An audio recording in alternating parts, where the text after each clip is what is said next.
Really thrilled. We are thrilled to welcome Circle, the Center for Information and Research on Civic Learning and Engagement. It is a nonpartisan, independent research organization based at the Tisch School for Civic Life, which studies youth civic engagement and learning in the United States. They can conduct extensive research on youth participation and leverage that research to improve opportunities for all young people to acquire and use the skills and knowledge they need to meaningfully participate in civic life. In all of their work, Circle are especially concerned with understanding, addressing, and ultimately eliminating the systemic barriers that keep some young people marginalized and underrepresented in civic life. So we're going to start with our two presenters from Circle. We have Ruby Bell Booth, who is the elections coordinator at Circle and works on a variety of research projects about youth voting and young people's relationship to media. We also have Mannoor Hussain, is a program manager at Circle, where she supports outreach and builds meaningful partnerships with election practitioner groups and stakeholders. So I'm going to turn this right over to Ruby Bell and Mannoor and let them walk you through their very interesting research and recommendations. Yeah, thanks so much, everyone. I'm going to start sharing my slides.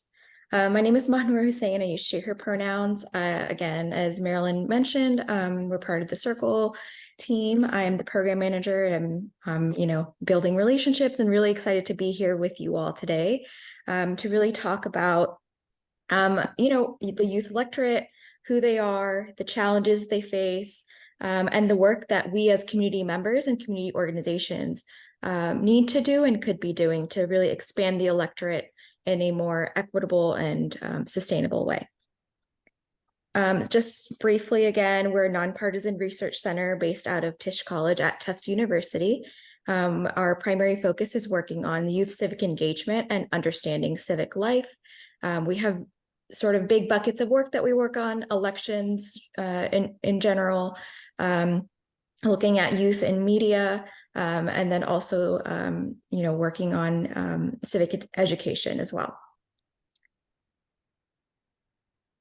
So we wanted to start off by playing a short game with you all. So please feel free to use the chat feature. We're going to play two truths and a lie. I'm going to present three options, and you're going to type in the chat which option you think is a lie about youth civic engagement. So for the first round, I'll read out the options. Option 1, 2018 saw the highest turnout rate of young voters aged 18 to 24 in a midterm election. Option 2, an estimated 50% of young Americans ages 18 to 29 voted in the 2020 general election. And option 3, millennials, Gen Xers, and baby boomers voted at drastically different rates when they were 18 to 24 years old. So feel free to drop in the chat. Option 1, 2, or 3, which one do you think is the lie? All right, we're getting lots of great responses.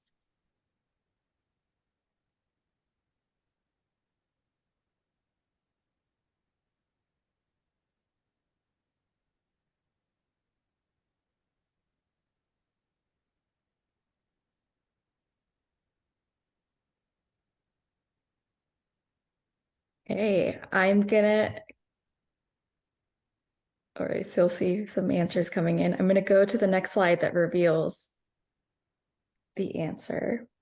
And the lie is actually that option 3. So millennials, Gen Xers, and baby boomers actually voted at very similar rates when they were 18 to 24 years old. And there's a common misconception that, voter turnout is lower for young people when comparing between generations. But our research has found that specifically in presidential elections, each generation has voted at similar rates. And in our most recent, research, we actually found that Gen Z actually voted at a higher rate in their first midterm election compared to previous generations. I know that this can be really alarming information. And so that's really interesting. And I also think that it shows us there's a huge opportunity in being able to engage with Gen Z voters, which again are folks who were born between 1997 and 2012. So they are the age group that makes up 18 to 24 specifically. All right, let's move into our second round. So our second round says option 1, young people were more frequently attending marches and demonstrations in 2020 compared to 2018. Option 2, young women have recently been the least politically engaged demographic. And option 3, transportation and voter ID barriers to voting are more commonly polled among young youth of color compared to white counterparts. And feel free to drop in which option you think is a lie.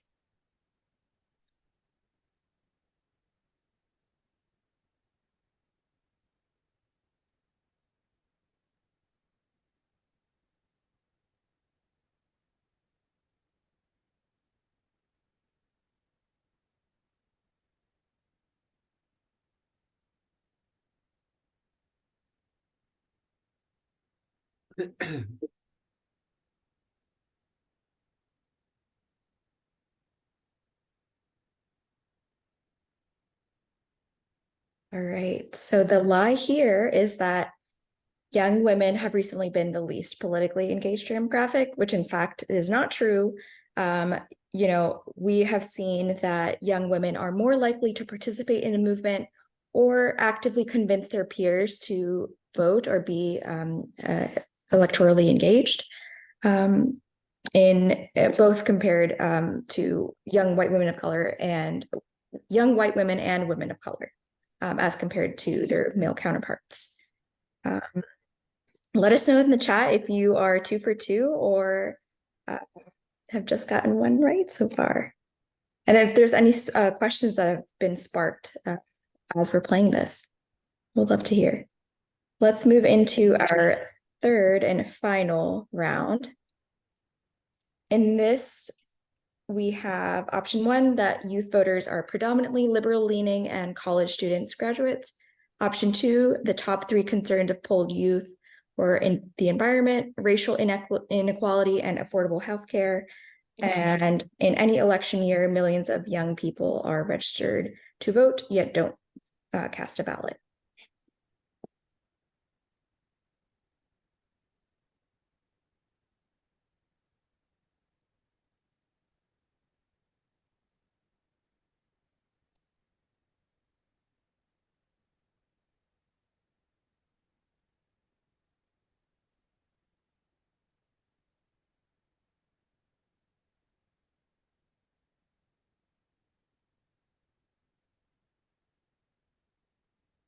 All right, so the answer for this is actually that young voters are not predominantly liberal leaning and college student graduates. There's a common misconception that a lot of people do have college degrees, but we found that 39% of young people don't actually have any college experience. And I think what this shows is that the youth electorate is extremely diverse in terms of their educational attainment and their political ideologies. And we're going to go over a little bit of this in the next few slides. But thanks so much for playing Two Truths and a Lie. I hope it was a great opportunity to learn more about young people. And I'm going to pass it over to Ruby to take us through the rest of the presentation.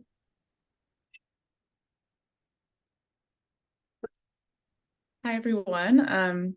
As Mahnor said, I'm Ruby, and thank you so much for playing that game with us. I think you probably noticed that very few people got them all right, and I think that sort of speaks to the importance of today's presentation because there are so many misconceptions about young people in our democracy and their beliefs and their voting habits, and I think it's really important to make sure that we are trying to overcome some of those misconceptions and treat young people as the political force that they could be in our democracy. So before we get into talking about first our research and then some of our recommendations, I want to quickly define what we mean when we talk about youth. Circle, in general, if we're saying young people in this presentation, we mean 18 to 29-year-olds, because that is the typical age that we work with, largely because that's where the age group that the census gives us data in. And so that's sort of our main focus. But we also really acknowledge the fact that those who are under 18 are just as important constituents for electoral engagement work, and that there's a lot of value in talking to high schoolers or even children younger than that about elections and about voting and about their community issues. So you can really start to grow voters from a young age. And we also just wanted to highlight, and I think we already have in this presentation, that what this age group of 18 to 29-year-olds is really diverse. And we'll get more into sort of the ethnic and racial diversity of this group, which is really important. But it's also important to highlight that there's really vast discrepancies in life, not even discrepancies, just differences in life experience between 18 and 29-year-olds. I mean, if you think of where you were when you were 18 versus where you were when you were 29, it's a pretty big difference. And so there's some young people who have PhDs, there's others who are just finishing high school, some have children, some live at home, some are immigrants, others, were born in the US and didn't go through a naturalization process. It's a really wide diversity, and so it's hard to talk about young people as a monolith, which the next few slides, or in a couple slides, we'll come back to. On the next slide, I want to highlight that this generation that's aging into the electorate, Gen Z, is a really powerful political force, and it's a growing and diverse political force. Our research predicts that 8.3 million young people have turned 18 since the 2022 election, which means since we all voted in November last year, there's 8.3 million new young people who we have the opportunity to register and educate about elections and turn out at the ballot box by the 2024 election. And it highlights a really great opportunity, but also a lot of young people who can be missed if organizations and candidates and parties and schools and everyone else aren't playing their part in getting them informed. These newly eligible voters are also largely young people of color. 45% of this group of 8 million are young people of color. And that's even more the case in the South and in the West, with obviously the South being important in this conversation, where youth of color actually make up the majority of these newly eligible voters in the region. And the reason why it's important to highlight this is because we see so many discrepancies by race and ethnicity in terms of opportunities to learn about voting and elections. And so it's very important that we are making sure that any efforts that are being done to register and inform young people are accessible to young people of all races and ethnic backgrounds. On the next slide, we're just going to walk through 3 slides pretty quickly that highlight this point that I brought up earlier, that youth are not a monolith.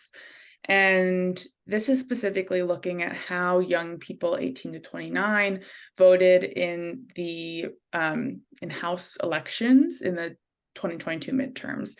And you'll see that by gender and by LGBTQ identification, there's really big differences in who young people were voting for, which just goes to show, I think so many people always say that young people are like a guaranteed win if they turn out to vote for one side or the other, but that's not the case at all.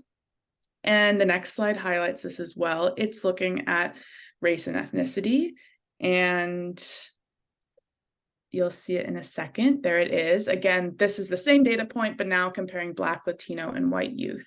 And again, you'll see that while Black youth are voting for a lot more Democratic candidates, white youth were voting for a lot more Republican candidates in 2022.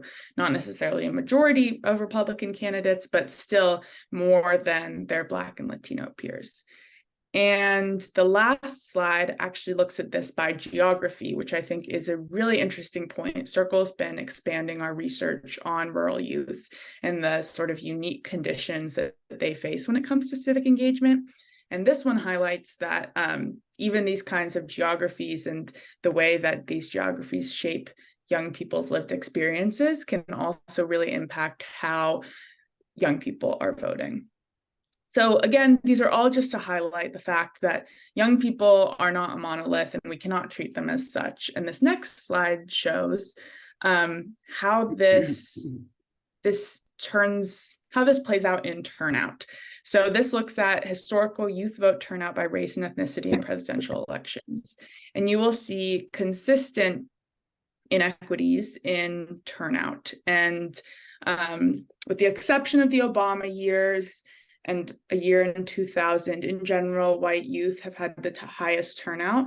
In the Obama years, Black youth had a spike. In general, Asian and Latino youth have been lower until 2020, when Asian youth were voting at a way higher rate. They had a pretty big jump.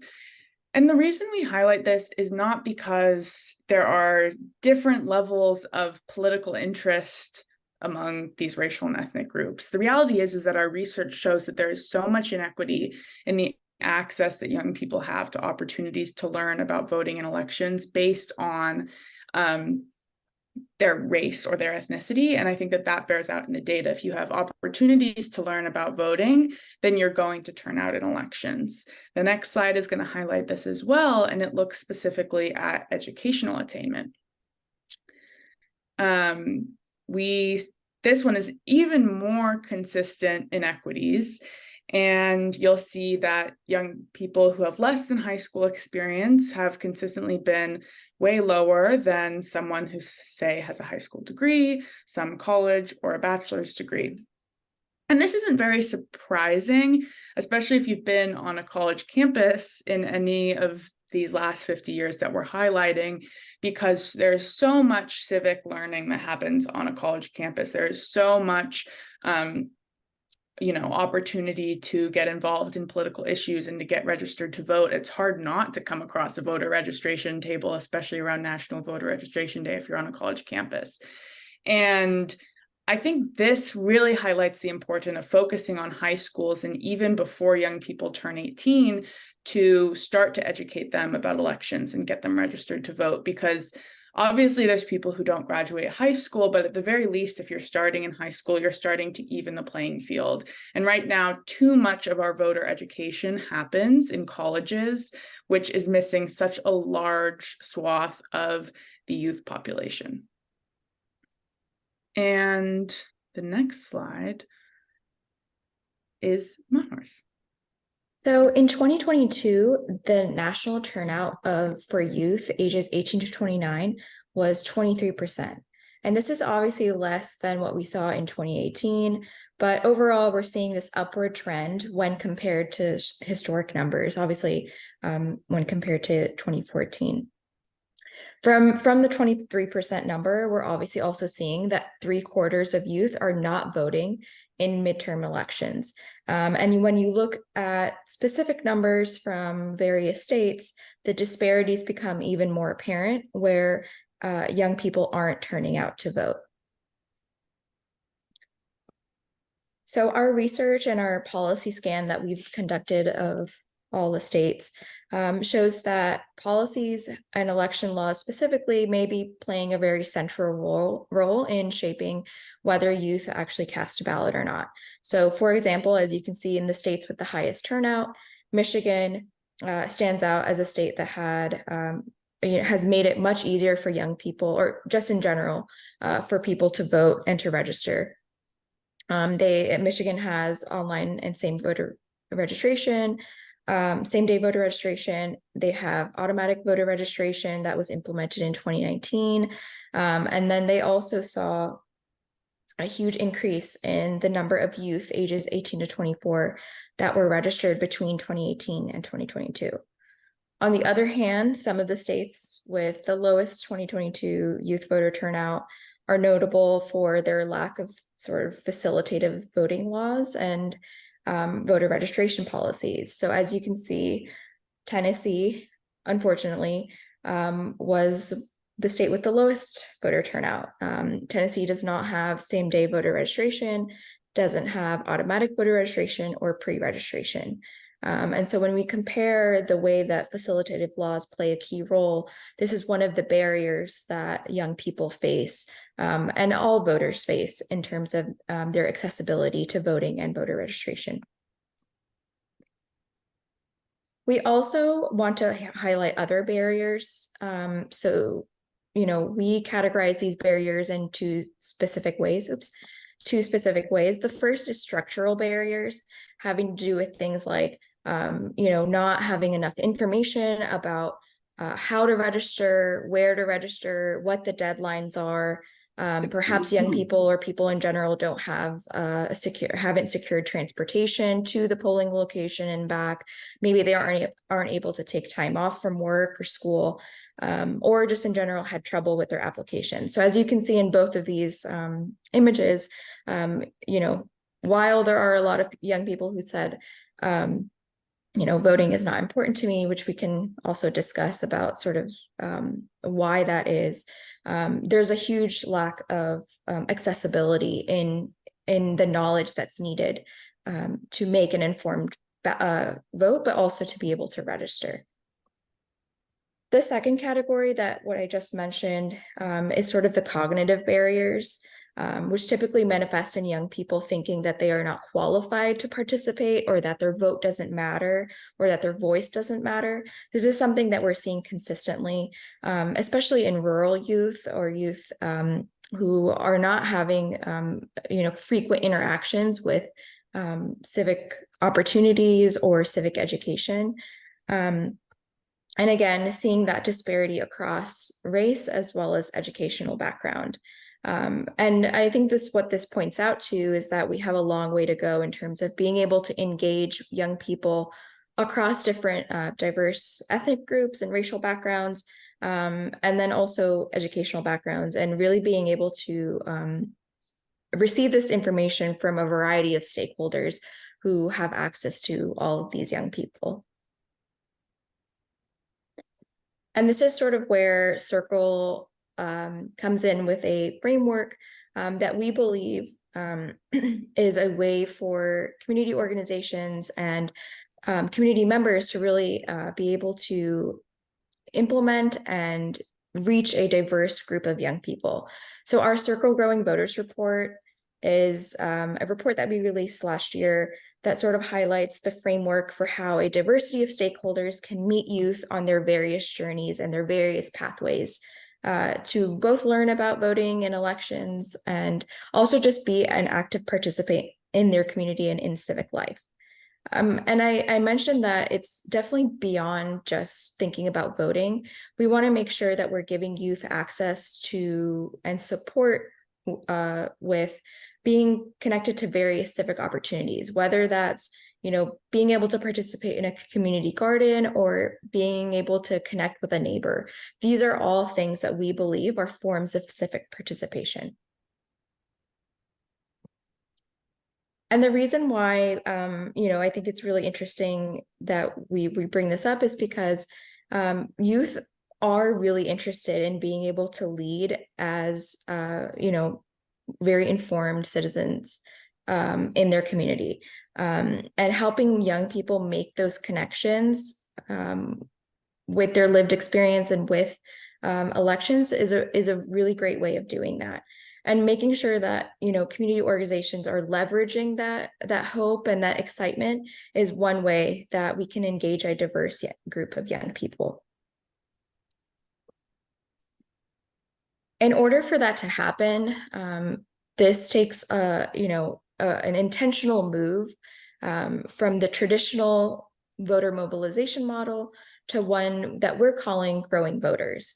So in the blue or in the light green, you'll see that the way that voter mobilization efforts are right now, it's very transactional. It focuses on youth that are 18 and in college, focuses on youth who haven't voted before, and only focuses on competitive elections that happen every 4 years or even just several months before an election.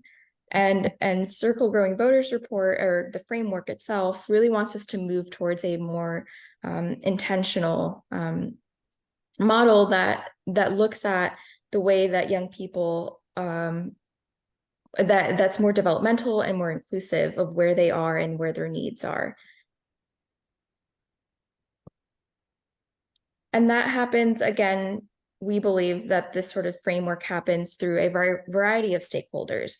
So young people, learn about civic education in schools, but when they go home, they talk to their families about political issues that are important to them. Maybe they go to church and they also talk about these things at church or a religious institution. So there's a way that multiple different stakeholders can come together to really be able to meet the needs of these diverse young people, and really be able to give them the access, the support, and exposure that they need to be able to participate fully in a civic life and in their communities. As part of this framework, we highlighted 3 really important elements that all have to be working in order for us to support young people as much as we can in participating in elections. And if you read the report, there's a fun community garden metaphor where each of these are an element of the garden. So I encourage you to check it out. That's why we have this graphic, but I'm not going to get into that part of it. But I'm going to tell you a bit about each of them because I think they're really important to understand. The first one is access and exposure. And this describes making sure that every single young person has access and exposure to opportunities to learn about elections and voting via programs or interventions. And these could happen in school, at home, with their peers, online, etc. And so an example of this would be if the League of Women Voters had an internship for young people, like a certain chapter has an internship for young people, or if they held an event tabling at a high school, for instance. That is an opportunity that young people are going to have access to, and especially if it's advertised well, they'll get exposed to it. The next one is, and I think right now, a lot of people are doing a really good job of access and exposure. I think these other 2 elements are maybe where we're missing the mark a bit. So the next one is support. And support thinks about what it is that we all can be doing to help more young people take advantage of these opportunities, and especially make sure that it's not just the normal high flyers who are going to get to take advantage of these opportunities, and that we're really reaching all young people, regardless of, if there's someone who are already likely to be getting engaged. So an example of this would be if you have an internship, securing funding so that you can pay the young person for their time, because that means if you're advertising an internship that has a stipend attached to it, for instance, that expands the opportunity to so many more young people. Because if there's a young person who needs to be contributing to their family's bills, for instance, who needs to be making money to save for college, they don't have to choose between this opportunity provided by the League of Women Voters and a job, for instance, that's going to help them make some money.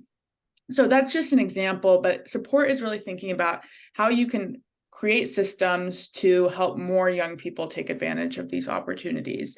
And really make sure that as many young people as possible and the greatest diversity of young people as possible can have access to these opportunities. And the last point is culture. And this speaks to the reality that a lot of young people don't feel like their voice really matters. And if they see an opportunity to get involved in something like the League of Women Voters, or they see an opportunity to get registered to vote at school, they're not going to take advantage of it because they don't really care. And they've been taught that their voice isn't going to matter. So why would they vote? Why would they become an intern? No one's going to listen to them anyways. And thinking about culture carefully means that we are helping to develop a culture that is going to infuse all these opportunities with meaning so that young people want and are motivated to take advantage of them, and so that it sort of aligns with their understanding of themselves. So you have to be promoting a culture in your communities that is uplifting young people as leaders and showing that they have a voice and deserve to have a voice in order for it to matter if you are having these opportunities. Because if you're hosting all these events, but no young person in the community believes that they are a voter or that they are a valued community member, then why would they bother to participate? So you really have to have all 3 in order to effectively be engaging young people. And on the next slide, we have a few ideas I'm sorry, I'm trying not to read the chat while I talk because I'll get distracted, but I did just want to respond to Pat, who just said, I think in response to what I just said, that 84% believe their generation has the power to change things. What's really interesting is that we see, and I saw this especially when looking at rural youth, a discrepancy between their perception of if young people have the power to make a difference and if they have a power to make a difference. And so I think there's this discrepancy between young people's belief of their generation's power and what they actually see as something that they are able to do. And so, you may be reading articles about, like, for instance, Congressman Maxwell Frost, who's Gen Z and is serving in US Congress, and be like, well, it's awesome. That young person is making a difference. And I believe that our generation can make a difference. But then you sit at home and you don't understand how you can have a voice in your community. And so I think that's sort of what we're trying to highlight, is that the local community and the culture that a young person is in, it could even be their parents are like, why do you care about voting? Like, voting doesn't matter. And then why would they ever bother to register to vote? So I think that's my response to you, Pat, is that you can, like, our data suggests that there's young people who aren't necessarily, who don't necessarily have that perception. Like, there's that 16% of young people who don't believe their generation can make a change. And then there's also young people who don't see their own power, even if they see their generation's power. So now I want to highlight a few opportunities. These I just kind of we quickly brainstormed as opportunities that the league could have based on what we just presented. And these are actually sort of specific to Tennessee, especially. And I don't think that you're limited to this at all, but it's just a few ideas. The first is thinking about how you could work, and I got excited responding to that comment in the chat, and now I'm all scatterbrained. But this is in particular thinking about how you can partner with other organizations or institutions in your community ecosystem so that you can expand and deepen your efforts and use your expertise to create more connections and reach more young people. So, and I see that my internet connection is unstable, so hopefully it's not too shaky. I don't know what's been going on with that today.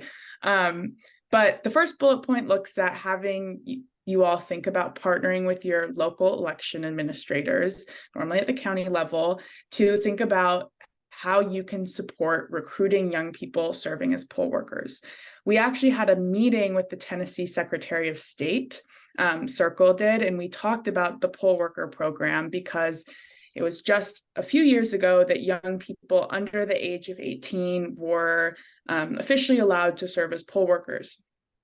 And Secretary of State was telling us about that, but saying that implementation is really hard because there's some county election administrators who are super excited about it and go into schools and try to recruit all these young people. And there's others who aren't as eager and aren't as engaged and have misperceptions about young people and if they'll be good workers.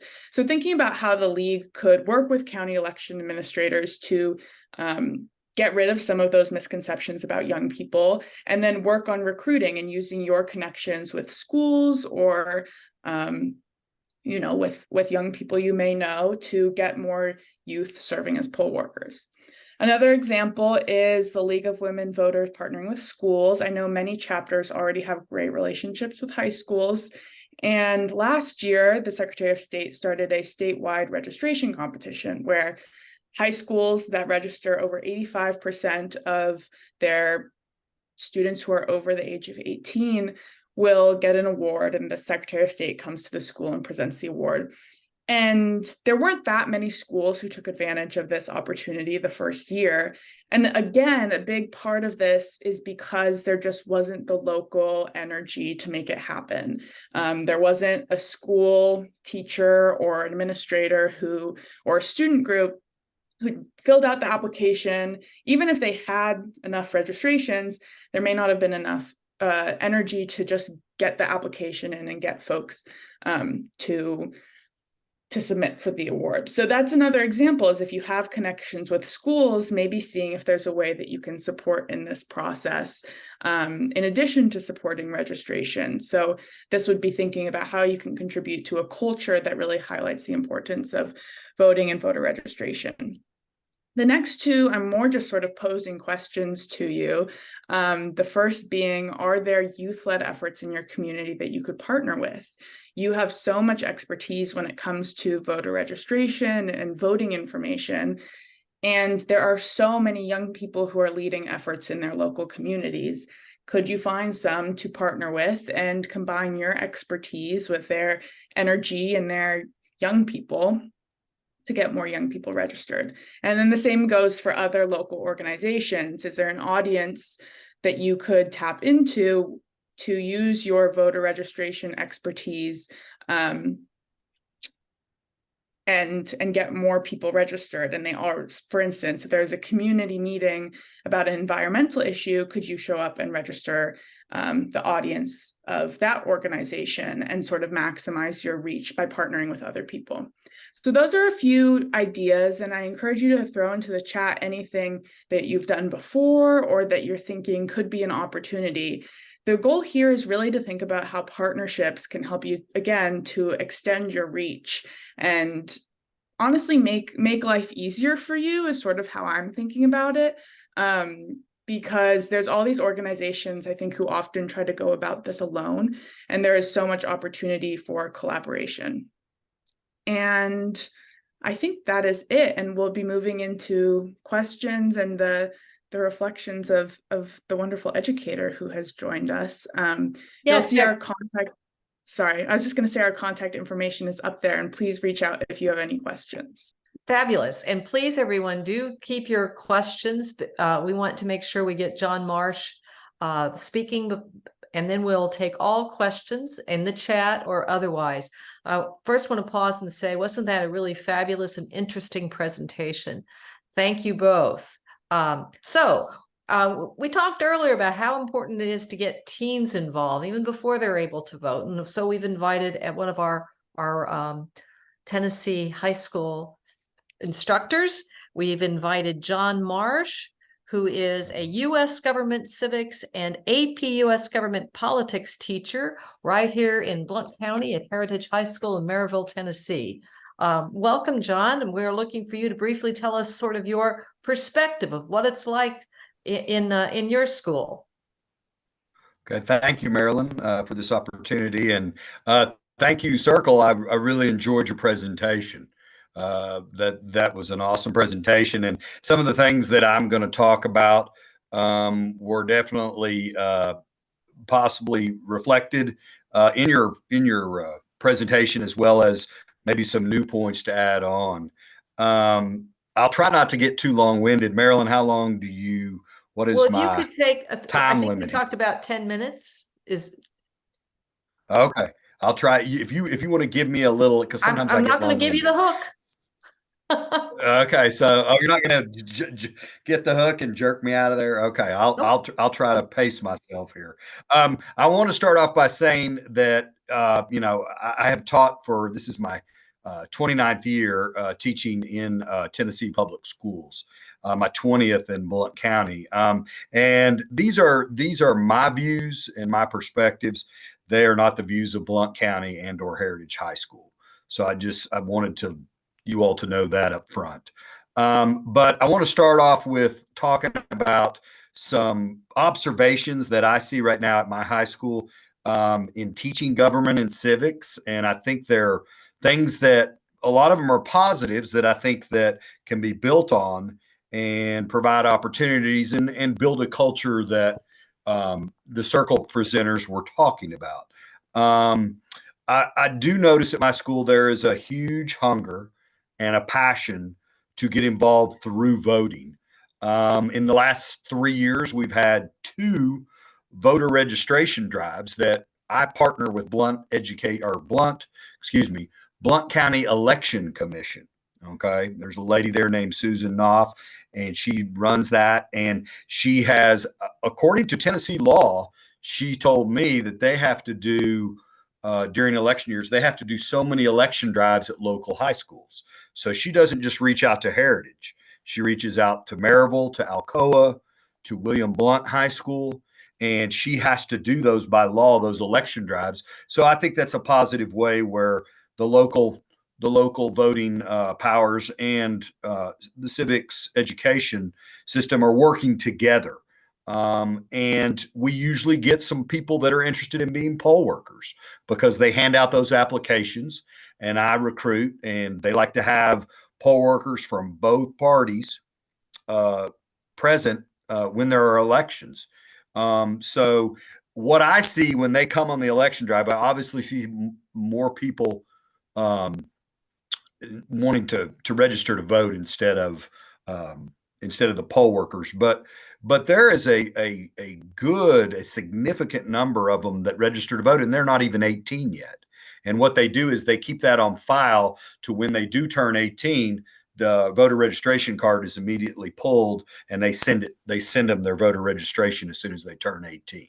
So I think that's a positive thing that's going on.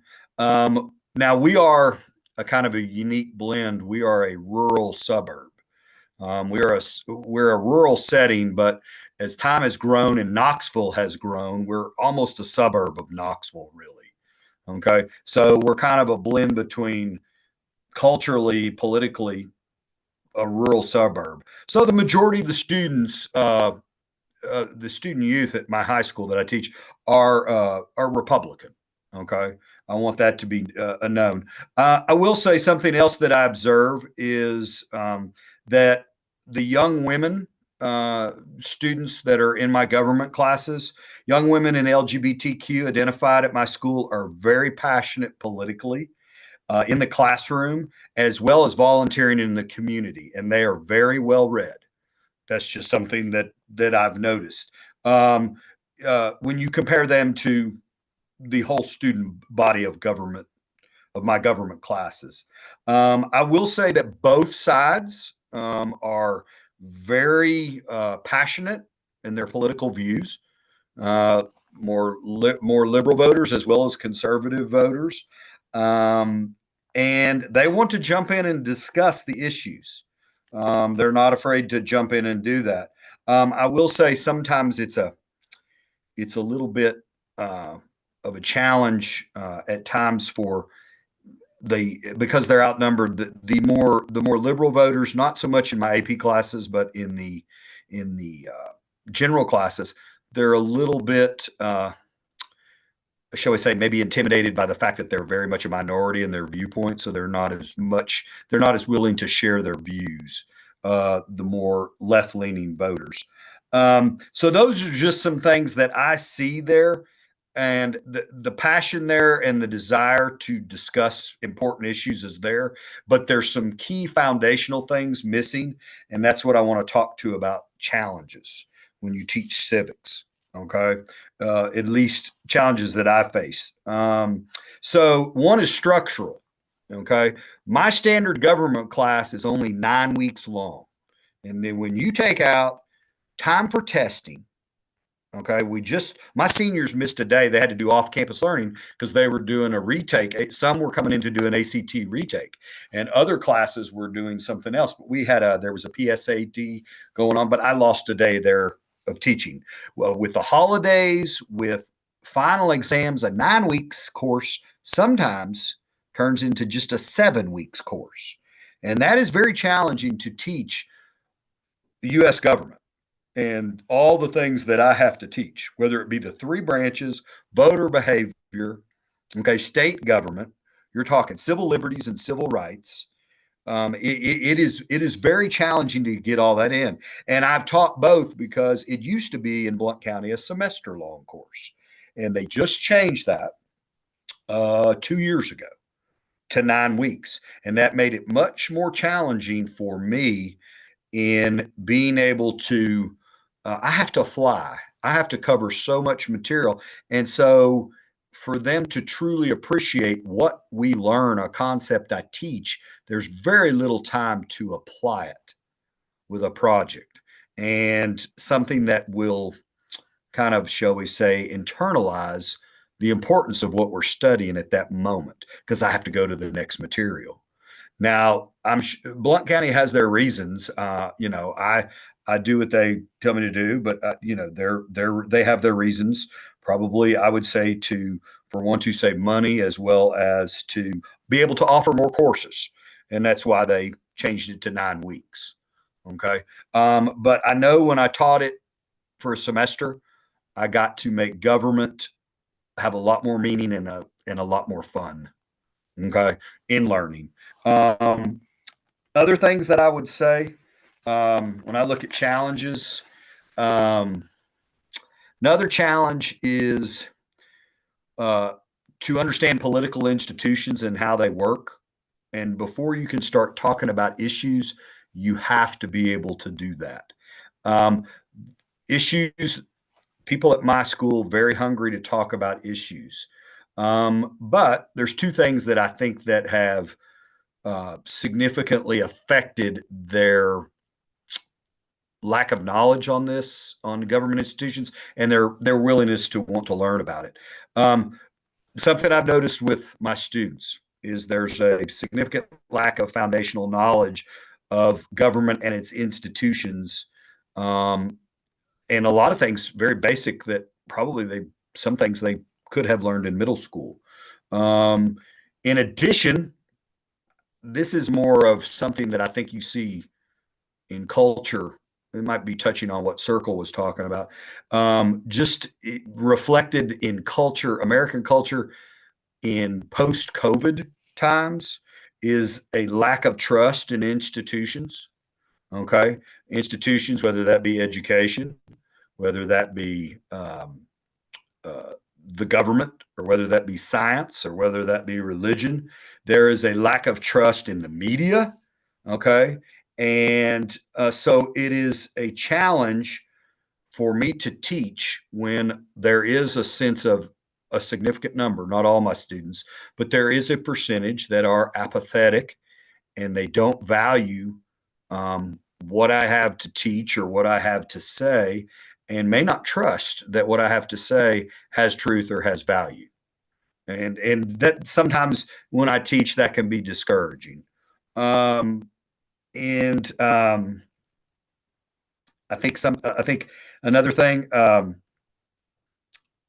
think with AP, it's a little different. I have them for a semester. They're taking the course to receive college credit. Their demographics are a little more diverse than the general population where I teach. So I would say they see the value more than the general population at my school in standard government classes that I only have for 9 weeks. And when you're also teaching this foundational stuff, because it doesn't matter what you think about a certain issue, whether it be healthcare, whether it be immigration, or whatever the issue is, if you don't have a foundational knowledge about how you get, for instance, the steps to write a bill and how that whole process goes, if you don't understand those institutions, it doesn't really matter what you're spouting out. And at times it's a challenge because teaching about those institutions it's just not real exciting. At times it can be boring to them. I'm putting myself in their shoes. Now, I could make it more exciting if I had longer than 9 weeks. I could make stuff that they need to learn about with institutions. I can do more projects and things like that, to where we can have a mock Senate or a mock election and they actually go through the steps. But again, that's a structural barrier that I face.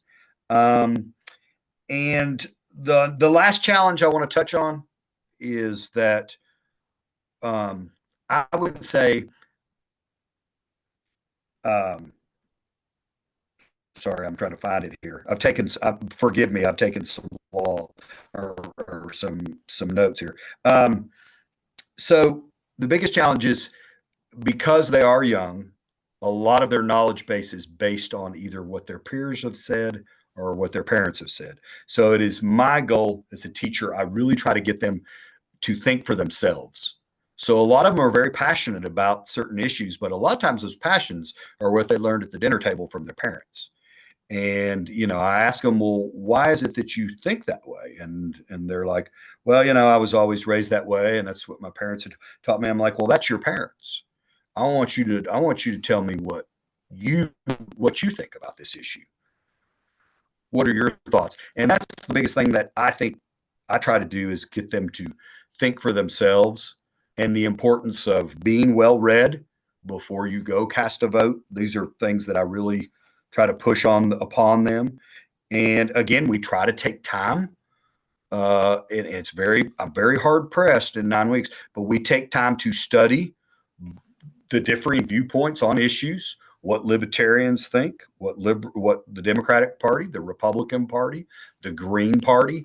We try to look at those viewpoints, but I could spend a few days on it if I had a semester, but sometimes I can only spend a day on something like that.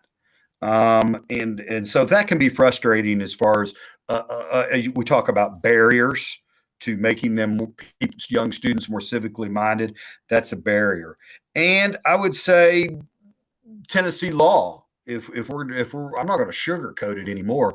Tennessee law keeps me from talking about certain things that, could help them become more well-read and more educated. But, I'm afraid to say anything right now to y'all because I might get sued. But there are certain topics that I can't talk about or I will get sued. In Tennessee, I hate to say that politics is dipped into our education classrooms. It's become a field for cultural wars, and I hate to see that because the last time I was always raised to think, the last time I checked, education was supposed to be an exchange of ideas. And I'll just tell you, I think I'm okay with this. Some students just ask me what critical race theory is. I can't tell them about it. I would like to just explain to them what it is and let them make a decision for themselves on what they think. Are they for it? Or are they against it? But I can't even teach them what it is. So that is a barrier for me in getting people to be more educated before they make a vote as a youth. Now I kind of went off on a tangent there, but and kind of let it all spill out. But this stuff is very interesting to me, obviously, because I'm a government teacher. So I apologize if I became too long-winded there. But those are the positives that I see and the challenges from my perspective.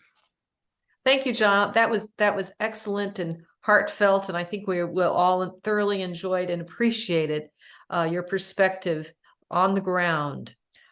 So we're going to try to get through as many questions as we can.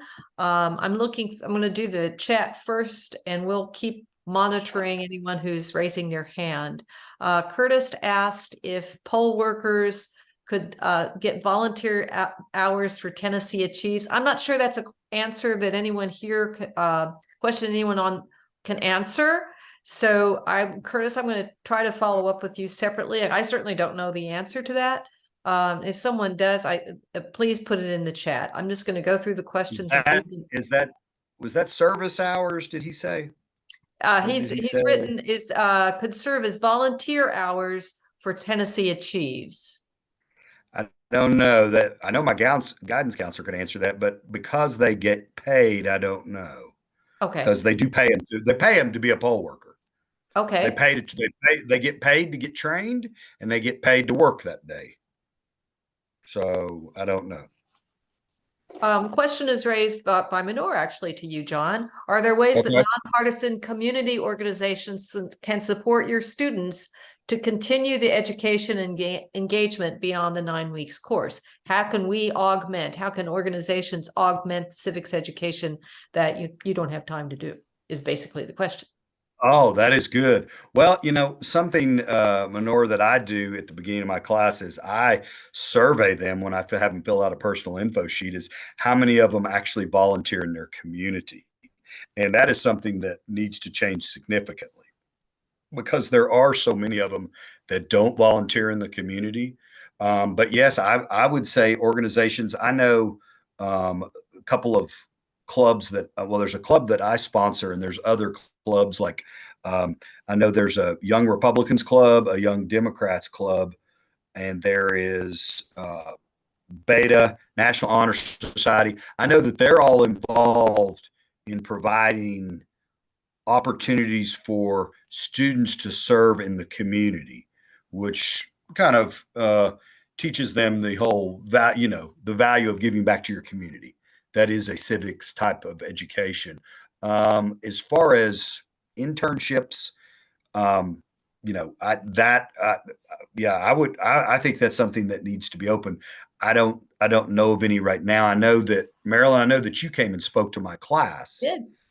Or all my government classes, which I thought was very beneficial during one of the last midterm elections. I think they were. Yeah. A little bit difficult question here, and I think this is not limited to schools. I think the question is, do you hear anti-Semitic racist statements from your students? And I think no matter where you are, there are some people who choose to vocalize those things. I don't think that's what I would say. Is that for me? Yes. I have, yes, I have come across those, but in my 29 years, it hasn't just been at that school. It's been at other schools that I've taught at too. But I try to squash that whenever I hear it, and try to, I squash it immediately for sure. So we can't say those things, but I try to give them an education about the seriousness of what they're saying and the danger of what they're saying. So some of the questions, thank you, John. I think some of the answers have been answered in the chat, so I'm going to skip those questions. John, another question for you. Do you tell the students that Tennessee law restricts you? Yes, I do, because they've asked it. I'm like, look, I can't speak about it. I just tell them, I say, we're not going there. I'm like, I can't. I tell them, I said, it's unfortunate, but I can't. I'll get in trouble. The school could get in trouble. I could get in trouble. So if you want to, I tell them, if you want to learn more about that theory, research it. By all means, do it on your own. Okay. But I can't discuss it in here. It looks like another question for you, John. What is the access to those clubs? Is it easy for all students to get involved? Yes. We try to make it as available. In fact, we had a club day, our first day at one of our first or second week of Heritage High School. We had a club day where people went to the gym and signed up for clubs. And then we've created a climb time to where on certain Wednesdays during the year, clubs will meet. They meet during that climb time. It's like a skinny block when we have 5-day weeks. And then also clubs meet before and after school. And they are open to people who are interested in learning. For instance, I think the Young Conservatives and the Young Democrats, HHS Young Democrats, have both. They obviously say they obviously are recruiting members who think the same way politically, but they also open it up in their statement of any student that wants to learn more about those ideologies is welcome to come to the meetings. So yes, we try to make those as open as possible. We have a question for, it looks like Manora's answered the question.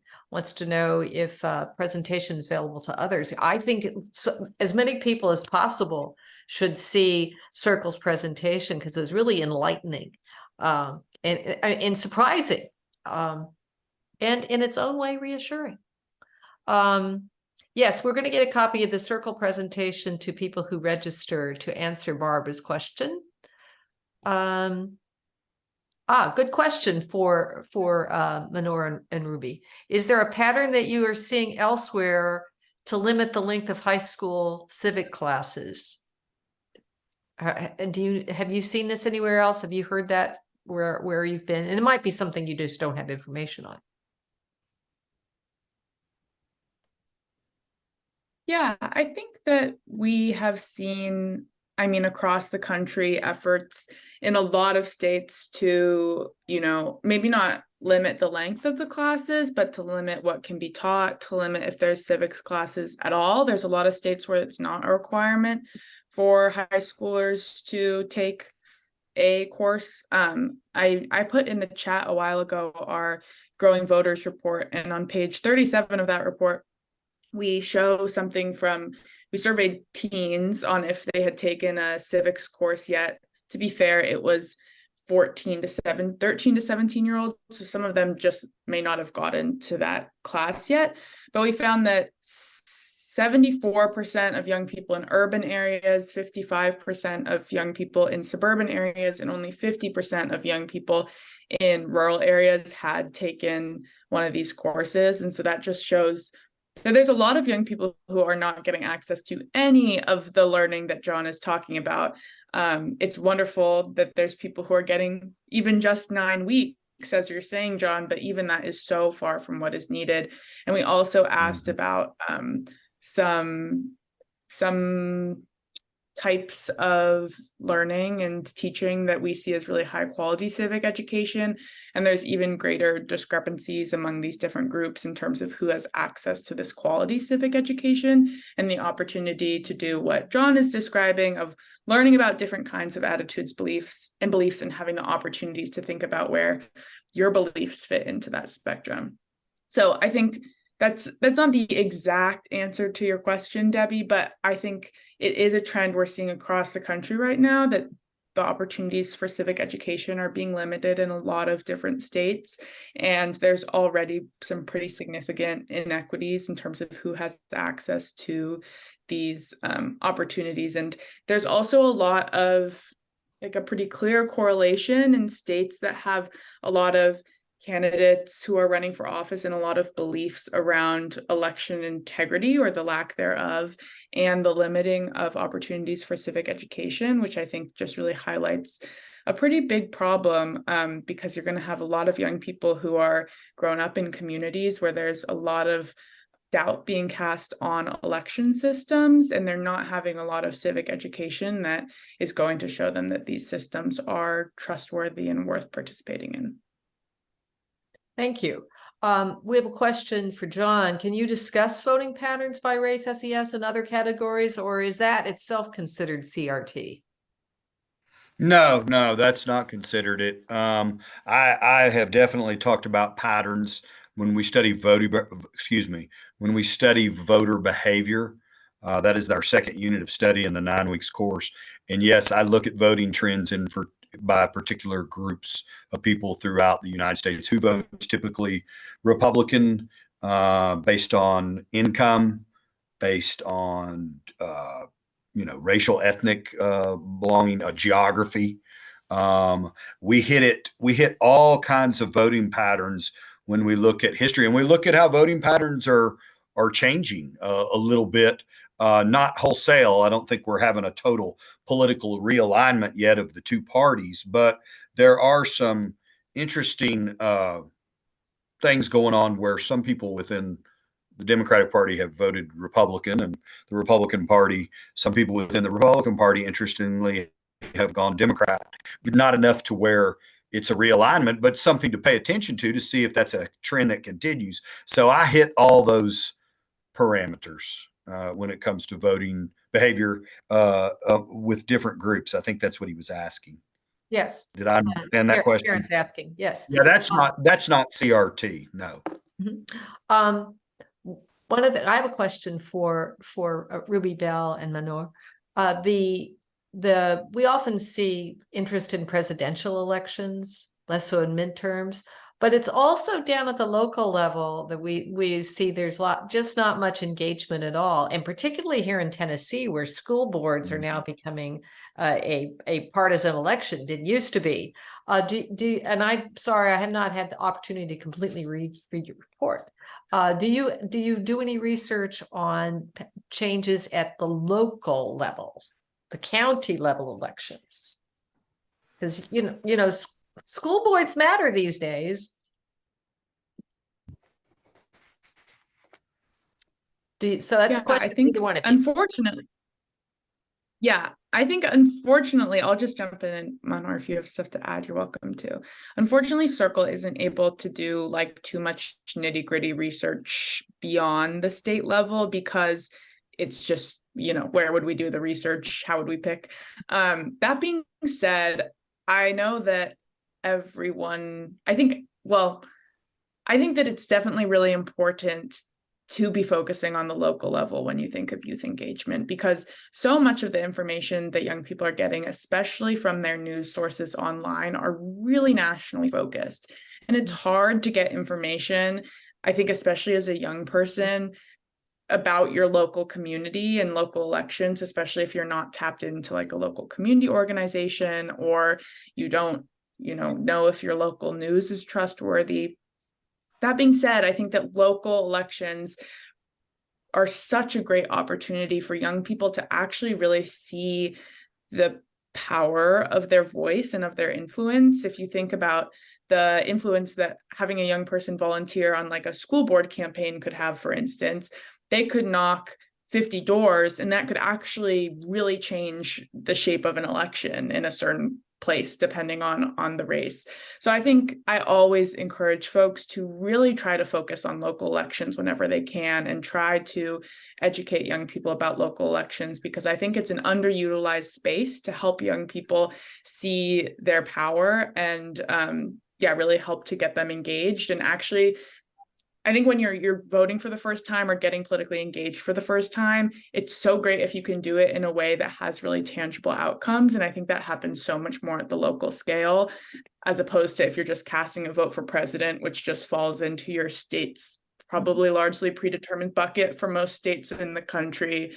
And you don't necessarily feel like your voice matters as much. But in local elections, I think it can feel really different if the vote is being chosen by, just 5 people. Happens all the time. It's like, yeah, exactly. So I think we always are encouraging people to really focus on the local. Thank you. Before we wrap up, I don't see any additional questions. Wanted to say that while this is a League of Women Voters Tennessee event, the people on this call are not necessarily league members. This is a public event. So I wanted to just encourage everyone to take some of these suggestions and either get to know your local league or get to know organizations who are doing things and get involved in trying to help our youth be more civically engaged. I want to give everyone the opportunity to really applaud our presenters. I think this has just been a wonderful time together, and I hope you learned as much as I did. Thank you, Ruby Bell. Thank you, Manor. Thank you, John. Well done. And with that, Thank you. I just want to thank everybody for participating, and we will have another webinar next month. We're going to be talking about the Electoral College. Why do we have it? Interesting question. That's on November 13th, and you can see our webinars on our Facebook page, and we're always welcome to have you. Thank you, everyone, for coming. Have a wonderful evening.